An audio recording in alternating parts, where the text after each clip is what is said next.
قال قال رسول اللہ صلی اللہ علیہ وآلہ وسلم تنکح المرأۃ لاربعین۔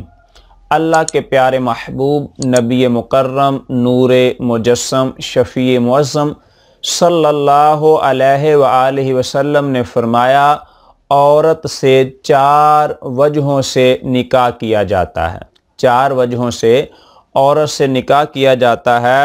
لمالہا، اس کے مال و دولت کی وجہ سے کہ وہ کتنی مالدار ہے، ولحسبہا، اور اس کے خاندان کی وجہ سے کہ وہ کس خاندان سے تعلق رکھتی ہے، ولجمالہا، اور اس کے حسن و جمال کی وجہ سے اس سے نکاح کیا جاتا ہے، ولدینہا، اور اس کے دیندار ہونے کی وجہ سے بھی اس سے نکاح کیا جاتا ہے۔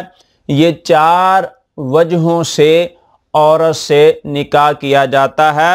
تو اللہ کے پیارے محبوب نبی رحمت نبی مکرم نور مجسم شفیع معظم صلی اللہ علیہ وآلہ وسلم نے فرمایا فاظفر بذات الدین، تم دین والی کو اختیار کرو۔ جو ہمیں حکم دیا گیا ہے وہ یہ ہے کہ تم دین والی عورت کو اختیار کرو، جو دیندار عورت ہو اس سے نکاح کرو۔ آگے پیارے محبوب علیہ السلام نے فرمایا تاربت یداکا، تمہارے ہاتھ گرد آلود ہوں۔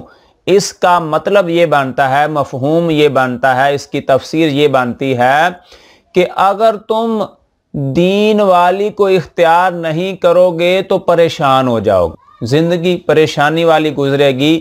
لہٰذا ہمارے محبوب علیہ السلام نے ہمیں دین والی عورت سے نکاح کرنے کا حکم فرمایا ہے۔ تو ہمیں اپنی بیٹیوں کے رشتے تلاش کرتے ہوئے، اپنے بیٹیوں کے رشتے تلاش کرتے ہوئے دین کا خیال کرنا چاہیے کہ جس کو ہم اپنی بیٹی دے رہے ہیں آیا وہ دیندار ہے، یا جو اپنے لیے ایک بہو لے کے آ رہے ہیں، اپنے بیٹے کی بیوی لے کے آ رہے ہیں، وہ دیندار ہیں۔